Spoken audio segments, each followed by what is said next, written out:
Cool, my name's Angela and today I'm going to chat to you about a couple of reasons I believe people stay away from church.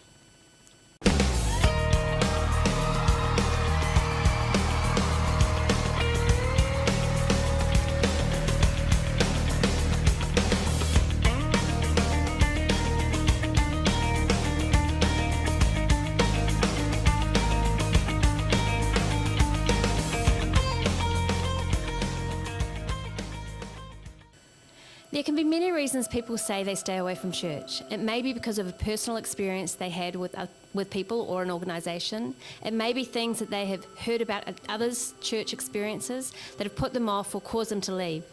Whether it is your own experience or somebody else's experience, it is these moments that shape our view on church.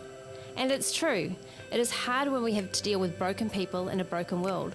We are all flawed. We are all human after all. It seems natural to put those flaws we experience here on earth and place them on the God who created them. Sadly, that is what many of us do. We begin to filter God through our broken view of those around us. We blame Him for others' failings, but we all fail. We all fall short. I'm currently reading a great book by Carolyn Lowe called The Invisible She. It looks at the garments we wear such as shame, rejection, fear, disappointment, grief, bitterness, performance, and other things that we often don't realise we wear because we've become so familiar and comfortable with them on. Or maybe somebody else has put those things on us with their words and their actions. And sometimes it is these things that keep us away from church if we don't deal with the hurt and pain. Even the pain we don't see because it is our normal.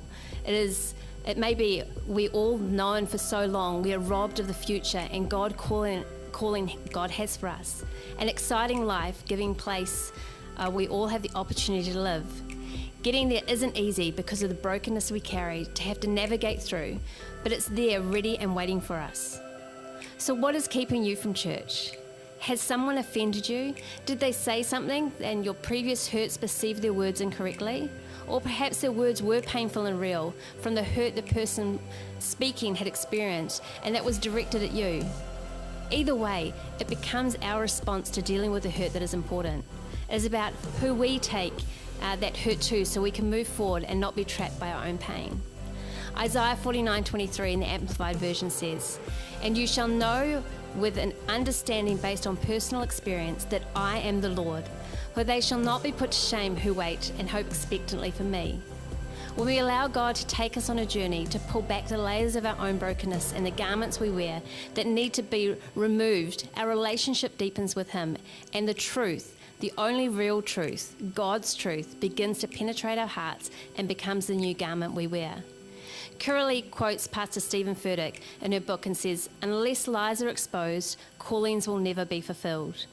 Today you can start to uncover some of the things that are untrue if you open your heart to God about why you may not be in church.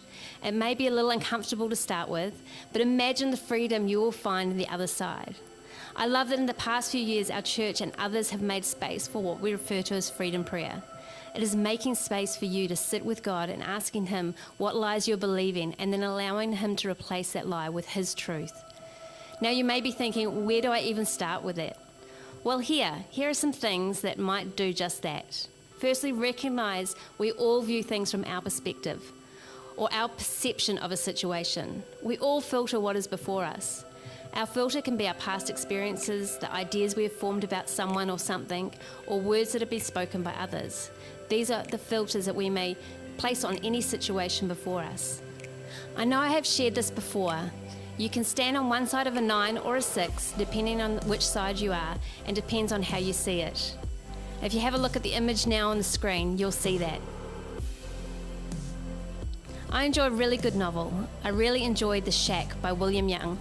In it he writes, "Paradigms power perception, and perceptions power emotions. Most emotions are responses to perception, what you think is true about a given situation. If your perception is false, then your emotional response to it will be false too. So check your perceptions, and beyond that, check the truthfulness of your paradigms, what you believe.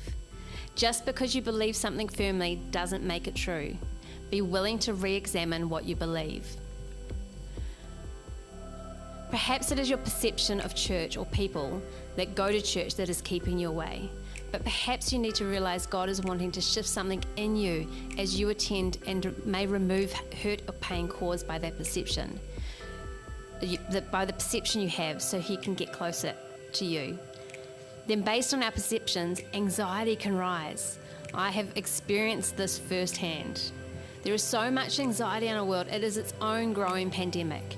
Anxiety can be fueled by our insecurities, the unknown, or again, what we perceive or think something or someone is like.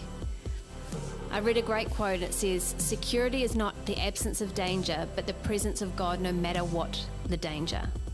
Now, I don't know who to acknowledge for that. It was an anonymous quote, but it is a great quote. The fear or anxiety can keep us from God. It can keep us from church. It can stop us from making new friends. Anxiety or insecurity can be masked. Sometimes by saying we're shy or saying we feel unsafe. But what you may find, anxiety slowly makes your world smaller. It contains and holds you back from life. God wants you to have a life of abundance and freedom. Deuteronomy 31:8 says, "Do not be afraid or discouraged, for the Lord will personally go ahead of you. He will be with you, and He will neither fail you nor abandon you." When we can strip off some of the lies of fear and anxiety and insecurity, the devil doesn't know what to do. He loses control and he can't contain you. Today, maybe that is where you need to start. Asking God what is causing you to be anxious. What's causing you to be anxious about going to church. It will be really uncomfortable for you at first to push through that fear and anxiety, to begin to trust people to help you walk through it. But remember that verse in Deuteronomy I just shared. Do not be afraid or discouraged, for the Lord will personally go ahead of you. He will be with you. He will neither fail you nor abandon you. Don't listen to the devil telling you to stay where you are. Don't be bound up by the fear. There is an exciting future for you outside of that. Take it and just take a step at a time.